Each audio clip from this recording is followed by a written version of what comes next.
గమ్మత్తుగా ఉంది.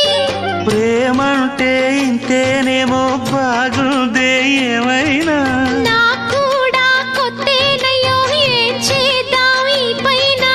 కాస్తైనా కంగారు తగ్గాలి కాదన్ను ఏం చేసినా.